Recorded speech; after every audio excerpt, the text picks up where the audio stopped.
அஸ்ஸலாமு அலைக்கும் வரஹ்மத்துல்லாஹி வபரகாத்துஹு.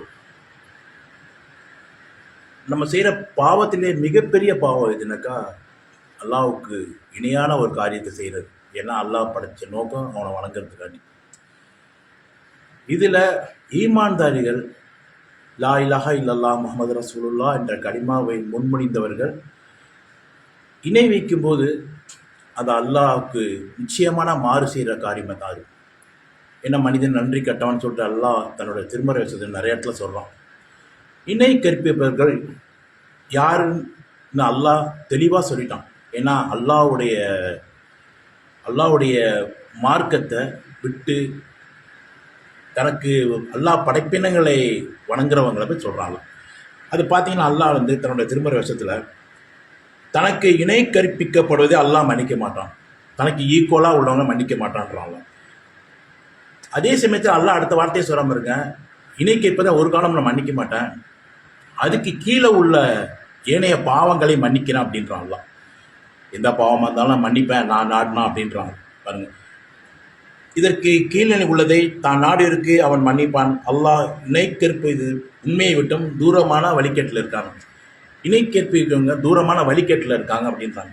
ஆனால் அதே சமயத்தில் யார் இணை கற்பிற்காளர் அப்படின்னாக்கா, ஷைத்தான் சொல்கிறான், உன்னை வணங்குபவர்களை ஒரு சாராரை நான் வழிகெடுப்பேன் அப்படின்றான். அந்த ஒரு சாரார் யார்? ஒரு சாராரை நான் திண்ணமாக வழிகெடுப்பேன் அப்படின்றான். அதில் அல்லாஹ் நமக்கு அந்த மாதிரி காரியத்தை வழிகெடுக்கிற அந்த பாதையை நம்ம தேர்ந்தெடுக்கக்கூடாது. தொழுவணும், ஓதணும், நல்ல அமல்கள் செய்யணும், அல்லாஹ்வுக்கு பயப்படணும், இறைச்சத்தை மனசில் வளர்த்துக்கணும். நீங்கள் ஏதாவது நீங்கள் காரியம் பண்ணுறீங்க, ஏதாவது ஒரு விளையாட்டு, சினிமா, பொழுதுபோக்கு அப்படிங்கும்போது அதெல்லாம் அடுத்த ஸ்டோரி அதெல்லாம். ஆனால் இது பார்த்தீங்கன்னா ரொம்ப முக்கியம். ஏனைய பாவங்களை மன்னிப்பாமல் சின்ன சின்ன பாவம் நம்ம செய்யாமல் ஒரு மனிதனாக அப்புறம் தான் அல்லாஹ் அவன் நம்ம தவறு செய்வதுதான் படைச்சிட்டான். தவறு செய்ய படைச்சது சின்ன சின்ன தவறு தான்.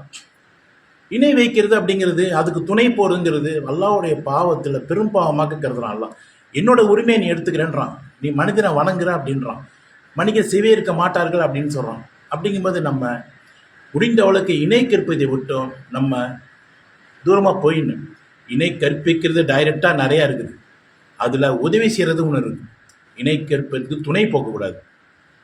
ஏன்னா அல்லாஹ் சொர்க்கத்தை தடை செஞ்சிட்டான். இணை கற்ப சுத்த ஏன் இந்த மாதிரி காரியத்தை நம்ம இறங்கணும்? அது ஒரு காலத்தில் ஒரு வயசில் செய்கிறது எல்லாமே இணை கற்பித்து அந்த காரியத்தெலாம் இருந்தோம். ஒரு காலத்தில் நமக்கு தெரியும் போது அதை விட்டு விலகினும்.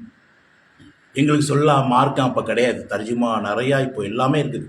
தர்ஜுமா படித்தா தெரியும், அல்லாஹ் ஒரு வசனத்துலேயும் இணை கற்பாதீங்க, எனக்கு என்னோடய அதிகாரத்தில் யாரையும் இது பண்ணாங்க அந்த பண்ணும்போது எவ்வளோ அனாவசியமான காரியம். அதுக்கு அந்த இணைப்பிற காரியத்துக்கு நம்ம உதவியும் செய்யக்கூடாது, அந்த காரியத்தில் ஈடுபடவும் கூடாது. நம்ம குடும்பத்தாரையும் அதுலேருந்து காப்பாற்றணும். வீண் விளையாட்டு அந்த மாதிரி காரியத்தில் இறங்காமல் தொழுகை ரொம்ப முக்கியங்க. நீங்கள் ஆட்டோமேட்டிக்காக நீங்கள் தொழுவுங்க, உங்களுக்கு ஆட்டோமேட்டிக்காக மற்ற அமல்கள் அந்த நற்செயல்லாம் வந்துடும் உங்கள்கிட்ட ஆட்டோமேட்டிக்காக. தொழுகை இல்லாத மூமின் கிடையாது. தொழுகை அவசியம். தொழுகையை மேற்கொள்ளுங்க, அல்லாஹ்வுடைய பள்ளியில் கலந்துட்டு அவனை வணங்குங்க. தாராளமாக உங்கள் இறையச்ச மனசில் வந்துடும். ஜஸாக்கல்லாஹ் ஹைர். இணை வைப்பது மிகப்பெரிய பாவம். திரும்ப திரும்ப அல்லாஹ் அதை தான் சொல்கிறான், நம்ம அதை கடைப்பிடிக்கணும். ஜஸாக்கல்லாஹ் ஹைர். அஸ்ஸலாமு அலைக்கும்.